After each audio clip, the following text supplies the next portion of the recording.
Jeni amavuga ati bugiye uronse ide ugize chance karonka ide y'ikintu wokora peu importe uburyo bwose Imana yamiguha n'ukuntu iyo ide wishira mu ngiro izo buri umuntu umwe iguhuza n'uwo muntu umwe ashobore kugufasha gutera intambwe ya mbere ejo hure n'undi agufasha gutera intambwe ya kabiri ko abantu bamuntagirwa n'abantu canke wowe nyene wiyumvira ati mbega ni bande bakoze ibyo bintu bisusa nk'ibi ndabigira ko kuntu babigenje cyangwa ndababaze kuntu babigenje no kuri ikintu kigobwa no kuronka ide ikintu ukora si no maze kuronka ide ikintu ukora bien sûr udasize nk'ubunebwe kusize nk'ubunebwe wumvira mengo ko wagize ide birakwiye ide kija mu ngiro ifoko uyigira iyo ide hama ucuraba ukuntu woyo ide weshira mu bikorwa kurindira akazi ka leta nibaza ko ari nibaza ko échappatoire ku banebwe ku bantu badakunda kubabaza imitwe yabo twese tuvuga dusema capacité ngana mugabo naho umuntu kugira ngo amenye ati jewe none ko nashitse ku isi ngenda yimarira iki niyumvira izokiyumvira ikintu kibura hamugishireho nica hari ikintu kiba gisonga gihari mu kumva umenga wocongeramo kandi ngo yosho kugiperfection mu Burundi hari ibintu byinshi gose bikibuze.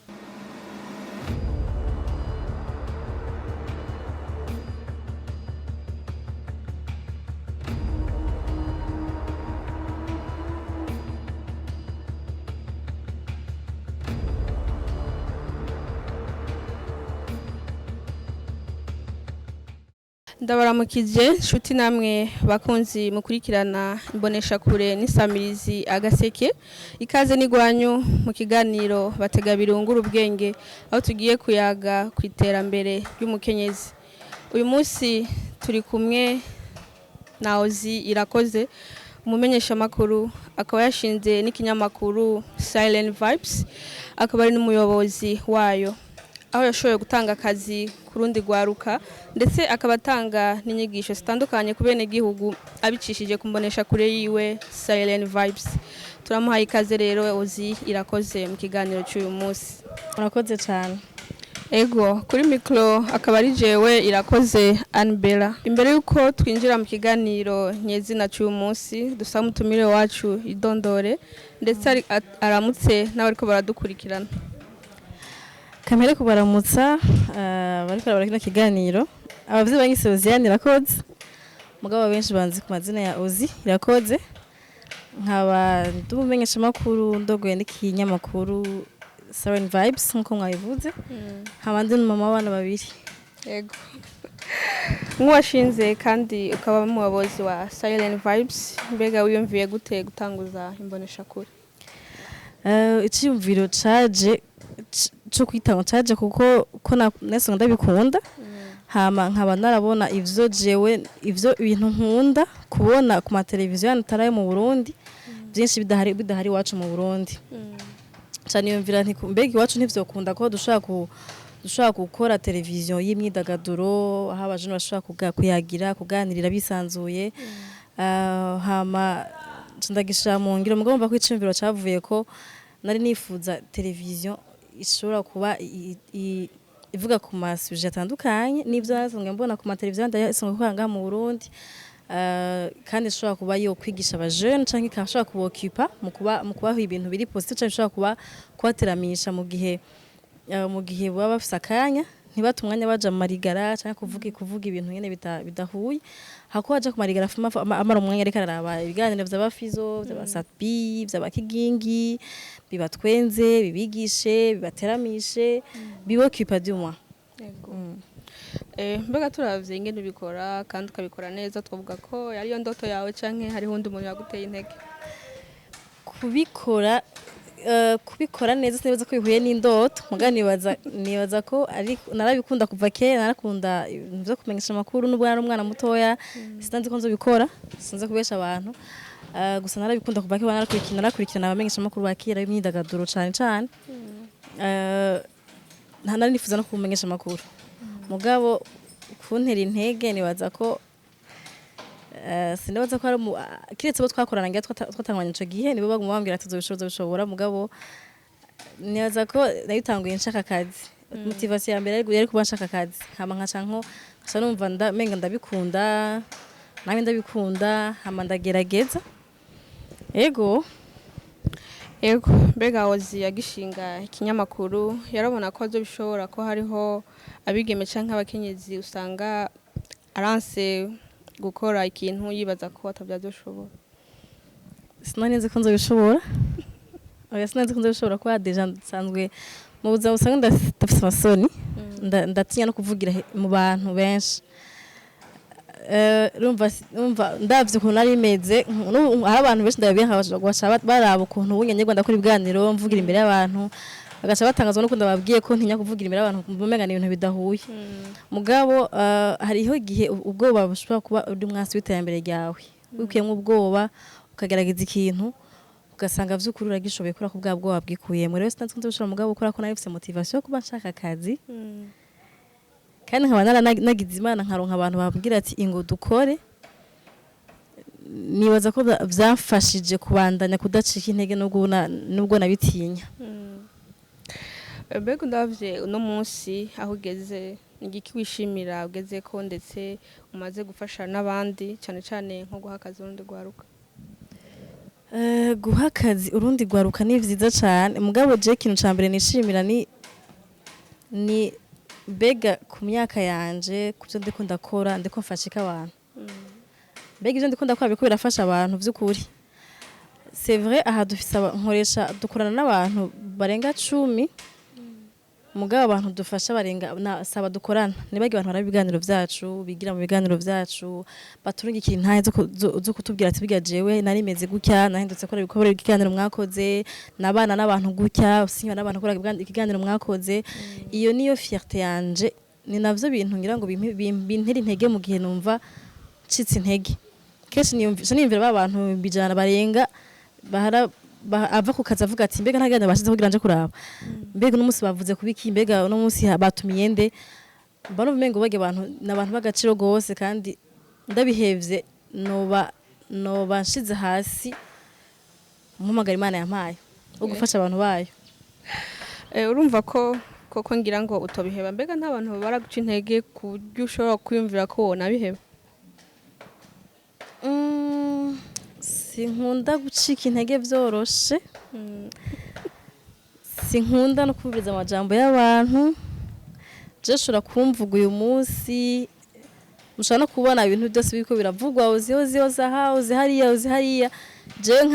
nkaba ari nkaho menga ntaco bimbwiye nkavyo nkaza ko ikiganiro gazona nkushize ikiganiro kandi kidahura nabiga bariko baravuga kubera ko natahuye ko kuri izi ni jewe nyene ni jewe na jewe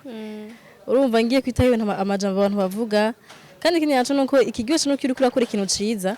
abavuga ntashaka kubora n'abacikana ntashaka kubura mugabo abagukunda bari benshi kusha bage baguca intege n'abakuvuga neza bari benshi kusha bage bakuvuga nabi urumva uri umuntu uciye ubwenge uraraba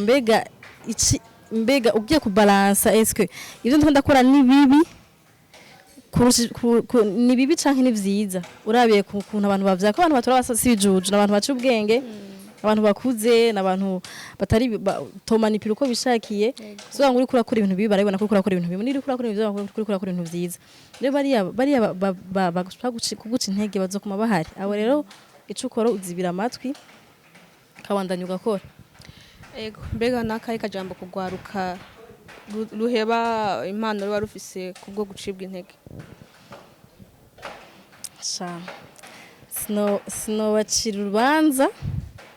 mugani baze ko utaburamenya ico ubereyeho ku isi ego mbamba bari rero ko bivuga kubera ko iyo uzi ico waremewe ku isi canke ico Imana gushire ku isi ntushobora kuba waratahuye no kuna daburo niyo mpano ifise ko benshi batamenya neko bafise impano gutara ko ufise iyo mpano hama bigahera atayikoresheje atakina kimi kumariye n'abandi bashobora kuyunguka ko bive biciye kuri iyo mpano yawe ko burya impano yose Imana iguha no kugira izofashe abandi bantu bari mu kibano cyawe umva ucitse intege gukora ko ngo abantu bazovuga canke ngo habaye tu canke ngo wabigerageje vyanse nyatari urakoze cyane mbega uyu munsi nk'umwige musanga afise umugambi ariko bikamuhereramwo kugutinya ikibaza ko atavyoshobora wowe mubwira iki nabivuze kare ntango kubwo ari mwansi w'iterambere no kwikora mu bwoba niyo etape ya mbere utanga gukora kiri mu bwoba mu gihe mbasha ko ico kintu agikore hama hari n'igihe bibaza ngo ikintu ntacu ushoboye kandi ugishoboye ko muga ko utarakigerageza ukumenga ntacu ushoboye rero ico no babwira nuko ubwo bwabo bwikuramwo hama bakaja kuri terrain y'akazi bagakora urashaka gukora bikanka ukanagerageza bikanka mugabo ntubahebe babandanye musi umwe bazokwishimira. Ozi nkoshinze Silent Vibes ukaraba kugeze mbega igihugu ubona koko cyotera imbere abigeme canke abakenyezi bigizwe inyuma. Nishaka gukunda kubera ko abigeme canke abakenyezi turafise impano Imana yaduhaye yo kubona amadetayi y'ibintu vyinshi. Kandi iyo umwigeme ashatse gukora ikintu aragikora kandi akagikora neza cyane. C'est vrai abagabo barafise iyo capacité yo gukora yo kwiyumvira ngira ngo ibintu binini mugabo burya umukenyezi nawe iyo yumvira ikintu aragikora kura ko agemanita yose aguma abona atuntu aka so ngira ngo umugabo mu gukora upoperanya iyo bikoze umukenyezi canke umugabo hari utuntu twinshi duto abantu benshi babinyoha kandi dukenewe byoroshe ko umugore tubona kurusha ko umugabo yotubona. Rero urumva turakeneraniye twese baradukeneye nkuko tubakeneye. Mugabo kwiyumvira ko botera imbere batadufise cyo nk'ikintu gishoboka. Ndumujene kandi nifuza kubona abajene benshi bari muri activity bariko barakora kugira ngo dushe kuduza igihugu cacu kije ko nabwishimishije kora ko ni ingufu zacu gikeneye igihugu cacu. Kurindira akazi ka leta nibaza ko ari nibaza ko échappatoire kubanebwe. Ku bantu badakunda kubabaza imitwe yabo, ku bantu bakunda ubukene kandi sinitwa ko umuntu akunda ubukene mugabo ku bantu sinene bivuga abarese faire kumva ko ibintu biraza bitaje naho ni bon. Kora akazi aba turavye mama bivuga ko abantu bako bariga ni benshi mashuri yo abanyeshuri ba université basohoka kumva ko ubuzi bwa leta butaburuzi gati ni bungahe unaterere jidezo berbe amusiteretere ntabwo ari menshi kugira ubwo kuburyo kumva ngo ronka ngo baje ngo hakazi ngo babuheze. Tureke n'amasite ya leta atari ya leta ahantu uvuga ngo bagiye gusaba ubuzi za Econet za Limitere zitari za leta nange ntiboronka hari bakwiza abajene bose bashobora kububuzi. Donc nahi wiwe ho kwicara akavuga ati okay ninaronka akazi ka leta ni chance nta karonka bizoca bigenda gute bafise ama plan B.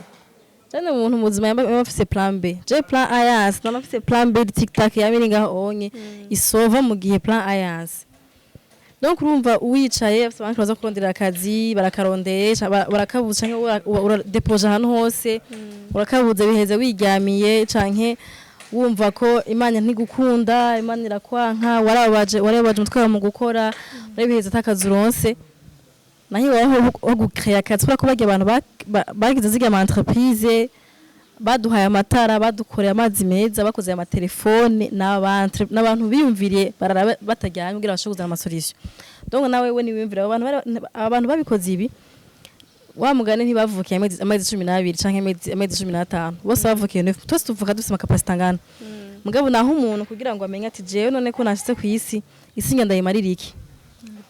niyumvira izokiyumvira ikintu kibura hamugishireho nico hari ikintu kiba gisanzwe gihari mu kumva umenga wocongeramo kandi ngo kugiperfection mu Burundi hari ibintu byinshi gose bikibuze mugabo ko dufise abajene badakunda kuruhisha imitwe yabo kugira ngo bashobore kwiyumvira ati mbega habura iki kugira ngo je nshure kuza nzanye solution kandi je namavuga ati bugize n'ikintu gusanga abantu barakira mugabo n'igihari uronka abakiriya benshi kurumva uzanye imishatsi ushikubandika mu mutwe nka example umuntu yarafise nk'igipara imishatsi yaranze abantu babakereye imishatsi baca bagura yumvira ikintu kidahari hamukizana urabukura bukuna uronka abakiriya sino wicenga ngo uzoronka akazi muri leta uja kudepoza kuri abaje ama university my dear uzoba desu Pero Kenya dufatiye ngaho nyene uvuze ati gwaruka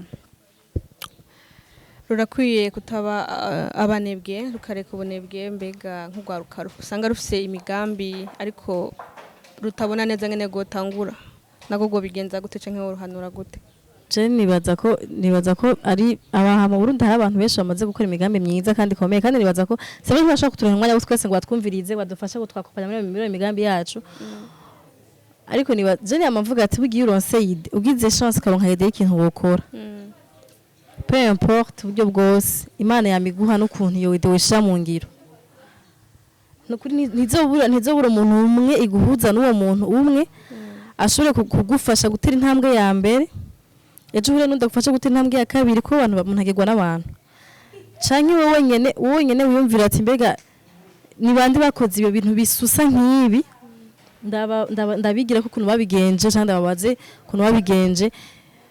nukuri ikintu kigobwa no kuronka idée ikintu ukora sino maze kuronka idée ikintu ukora bien sûr udasize nk'ubunebwe kusize nk'ubunebwe wumvira mengo ko wagize idée birakwiye idée kija mu ngiro ifo ko uyigira iyo idée hama ucuraba ukuntu iyo idée woyishira mu bikorwa ego hari abantu benshi twigira ko tutanazi internet yaravyoroheje ni kuja ku internet tukaraba ati mbega abantu bakoze ibintu babigenje gute hari abantu entrepreneur je nganira nabo bakatubwira ko bavyigiye ku internet je naragize idée nandika kuri iyo idée ku internet gacha bakwereka abantu bakoze iyo idée cyangwa ukuntu babikoze urumva ko at least uburonse intambwe ya mbere uherako canke kanu gato ko guherako kugira uko ico kintu ego nkaozi nk'umujene entrepreneur peut-être ntiwatanguye ufise appareil ufise ibikoresho bikwiye wikwije mbega uwo bapartage abandi bajene ko badukurikirana ingene watanguye kugira nabo bashobore kuba bo kwigira ko bakagufatira ko n'akarorero Jatanguranye microphone imwe ya 55,000 na carte moi ya 30,000 kamera n'abagenzi bayintiza na appareil na machine laptop n'abagenzi bayintiza donc navuze ko ikintu kigoye kuronka ubwa mbere ari idée umaze kuronka idée uca wiga ukuntu idée woyishira mu ngiro hama buga Imana irabona umutima w'umuntu ko ari umukozi ashaka gukora nayo icihezagira muri uko kuntu bavuze ati uyu muntu yanse kwicara kandi kinazanye kije gufasha abantu banje hame gahezagiriramwe uyu munsi nyene dufise studio dufise kamera zingahe nukuri umuntu kibazangira ngo nuko natanguye mugabo c'est vrai ndashaka ibintu binini kubwira nza gutanga amaleso morale ngaha anye nza kwigisha abantu ngo bumva ngo motivation speaker bumva ngo nageze ibintu bikomeye ntaco ndashika ko ndacafise byo gukora mugabo antuka aho ngeze ni mpamvu mwaje kunkoresha iganiro aho ngeze naho kuri jewe si hatoya no ku bantu benshi bankurikirana si hatoya mugabo twavuye kure ko twatanguranye munwa umunwa vraiment umunwa wanje n'umutwe hama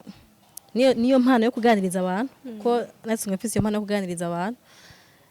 niyo mutahe wa mbere natanguranye vraiment sinosuza kubabwira mugiye kurama image yacu ya kera mwoca murira mwe mutangura muri aba boss aba media yo batangura n'aba boss afite amakamera 3 nkavuga hano bantu kari barahiriwe twe twatanguye bana no kwiruka mwibarabara kora ku misozi n'agakamera k'uburofa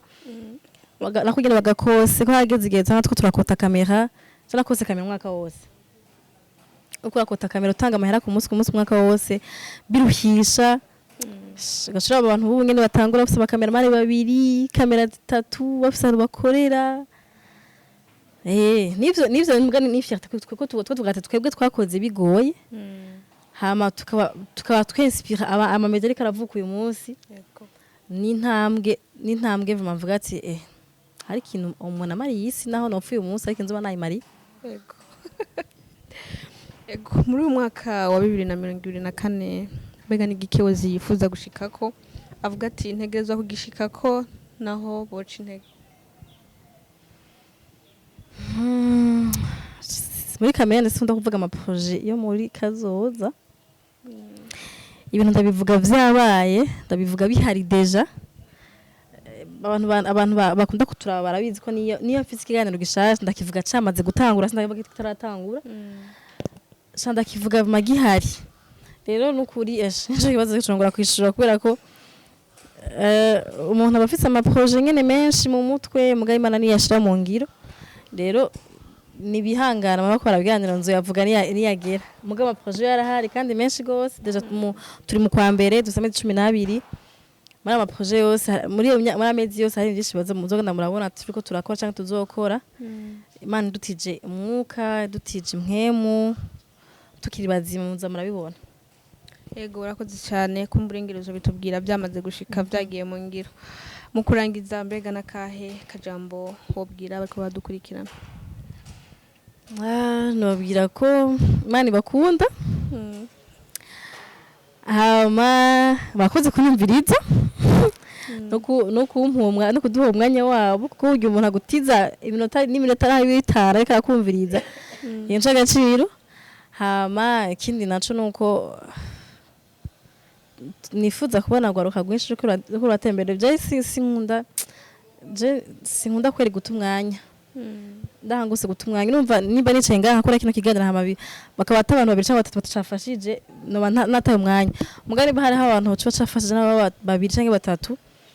je vyonyohera ndo ndabifurije gutera imbere mu byo mukora mwe byose hama ejo tugahura ukambwira ati naravye yaniro cyawe kiramfasha uzoboneye intege naje kuvuga ati nikambandanye gukora ibyo ndikunda kora